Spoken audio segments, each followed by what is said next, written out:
வந்தென்னை ஆட்கொண்ட குருபரனே அறம் பொருள் இன்பம் வீடுமே தந்தருள்வாய் தந்திடுவாய் வரமதனை ஸ்கந்த குருநாதா ஷண்முகா சரணம் சரணம் ஸ்கந்த குரு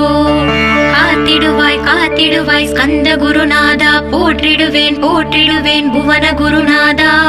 போற்றி போற்றி ஸ்கந்தா போற்றி போற்றி போற்றி முருகா போற்றி அருமுகா போற்றி அருட்பதம் அருள்வாய் தகப்பன் சுவாமியே என் இதயத்துள் தங்கிடுவாய் சுவாமி மலேதனில் சொன்னதை சொல்லிடுவாய் சிவகுருநாதா செப்பிடுவாய் பிரணவமதை அகக்கண் திறக்க அருள்வாய் உபதேசம் திக்கெல்லாம் வென்று திருச்செந்தில் அமர்ந்தோனே ஆறுமுக சுவாமி உன்னை அருட்ஜோதியாய் காண அகத்துள்ளே குமராணி அன்புமயமாய் வருவாய் அமரத்தன்மை